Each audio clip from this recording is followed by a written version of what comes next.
तक इसमें आप ज्ञान रूपी प्रकाश से इस व्यवस्था को प्राप्त नहीं करेंगे तब तक आपका उद्धार कभी नहीं होगा। आपको ज्ञान की जरूरत है। ज्ञान के लिए सबसे ज्यादा बिना पढ़े ज्ञान प्राप्त नहीं होता है। आपको बच्चों को पढ़ाने की जरूरत है। अगर आप बच्चों को पढ़ाएंगे, आपके बच्चे पढ़ेंगे तो इस व्यवस्था को वो पारखेंगे, समझेंगे और इससे वो हटकर सच्चाई को जानेंगे, मानेंगे।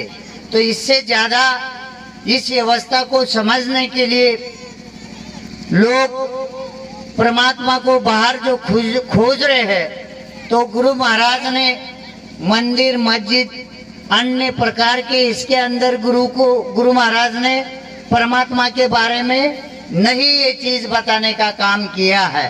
तो आप लोग समझना है, बाहर जो गुरु रविदास जी ने परमात्मा बोला, भजन राम का जरूर गाया, लेकिन गुरु रविदास जी ने दशरथ पुत्र को राम बोल के नहीं पूजा। गुरु रविदास जी ने जब कोई वो राम की तुलना ना कोई संत कर सकता है, ना कोई महापुरुष कर सकता है।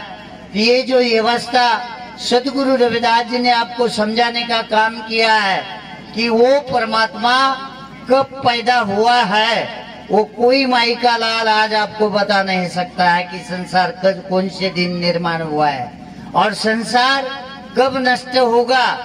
कोई भी माई का लाल आपको ठीक बता नहीं सकता है। कोई धर्म का हो, कोई भी चीज का हो, वो महापुरुष आपको नहीं बता सकता है। लेकिन ये महापुरुषों ने सचमुच क्या प्राप्त किया?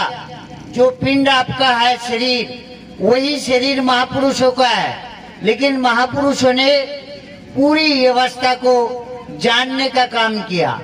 उन्होंने बहुत सारे लोगों ने कोई भी समय अन्य व्यवस्था पे पूजा कर कर खर्चा करने का काम नहीं किया।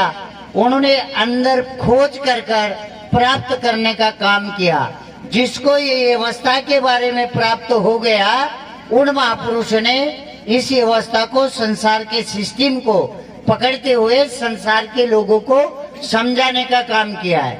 आपको ये भी पता होना चाहिए, कोई भी एक संत की एक वाणी नहीं, आधार सबका एक है, उद्देश्य सबका एक है। सभी मानव जीवों के लिए महापुरुषों ने समझाने का काम किया है। यह हम लोगों को पता होना चाहिए। तो गुरु रविदास महाराज जी ने इसका इतना अच्छा निचोड़ बता दिया है। जो हमारा शरीर है, जो ब्रह्मांड में है, वो पिंड में है। बाहर का जो 5 तत्व वो कर्म करता है, लेकिन किसी का सोच उनके ऊपर नहीं जाती है। ना कभी हम जल के उपकार मानते हैं, ना कभी हम सूरज के उपकार मानते हैं, ना कभी हम चांद के उपकार मानते हैं, ना कभी हम हवा के, ऐसे सभी ये धरती, ये सभी चीज से ऊर्जा है। और ये ऊर्जा युगो युगो संसार को, सभी जीवों को चलाने की कोशिश ऊर्जा के कारण ये जीव तर रहे हैं। इसके लिए गुरु रविदास महाराज जी ने इतने सीधे भाषा में समझाने का काम किया। 10 8 68 चारी खानी, ये संसार जो ऊर्जा है, 68 तीर्थ, 10 और 8 18 पुराण और तीर्थ, ये सभी में और संसार खोज रहा है परमात्मा, लेकिन यहाँ परमात्मा नहीं है। जहाँ तीर्थों में जाओ, किसी न किसी महापुरुष ने उसको निर्माण किया। कहीं ग्रंथ में खोजो, किसी न किसी महापुरुष ने उसको निर्माण किया। पहला महापुरुष पैदा होता है, जब उसको ज्ञान प्राप्त होता है तो फिर कोई पुराण बनता है, कभी बाइबल बनता है, कभी ग्रंथ साहब बनता है, अन्य ये चीज। और महापुरुषों की विचारधारा जब वो निर्माण हो जाती है, तो पहला हम जिसको मानते हैं, हमारी आस्था जिस पे होती है, उसके टकराव होता है, तो वो महापुरुष को बुरा बोला जाता है। लेकिन उसका ज्ञान महान होता है मानव जीवों के लिए, सभी जीवों के लिए। इसलिए बाद में उन्हीं को पूजा जाता है, उनके विचारों को पूजा जाता है। तो ऐसे आपके वंश में गुरु रविदास जी संतों में संत शिरोमणि, इतनी ऊंची प्राप्ति करने वाले कोई संत नहीं है। किसी भी संत को शिरोमणि पद भी इस देश संसार में नहीं है। ये आपके वंश के कुल देवत गुरु को है। तो हम लोग इस व्यवस्था को समझे नहीं। गुरु रविदास महाराज जी ने यही शक्ति अपने पिंड में समझाई। ये किसको समझाई? कोई भी कबीर महाराज हो, नानक साहब हो, मीराबाई हो, या राजे महाराजे हो, गोरखनाथ हो, ये लोगों ने गुरु रविदास महाराज जी से जब तक उनको वो चीज नहीं मिली तब तक उनको वो दर्जा से उन्होंने उनको नहीं माना।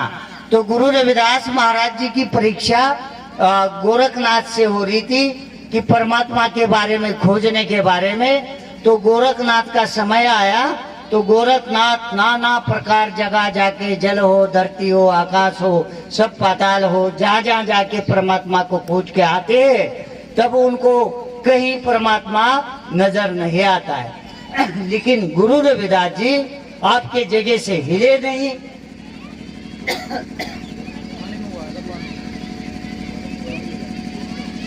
गुरु रविदास महाराज आपके जगह से हिले नहीं और फिर गोरखनाथ शरण जाते हैं। तो हम सब जगह परमात्मा को खोजे लेकिन नहीं मिला।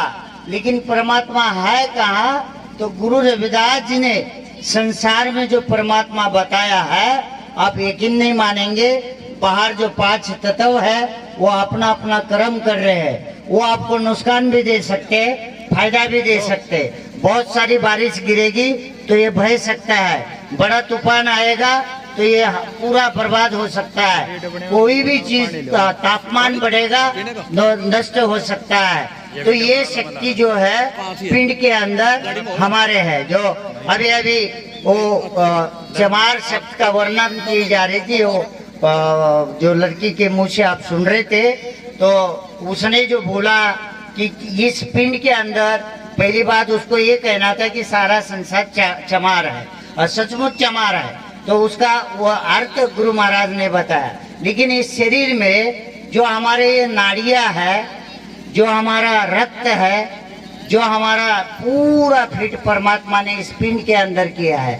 और ये पिंड के अंदर वो जो पावर चैतन्य है यहाँ है। जल आपको नहीं बोल सकता है, हवा आपको नहीं बोल सकता है, सूरज आपको बोल नहीं सकता है, धरती आपको बोल नहीं सकती है। लेकिन जो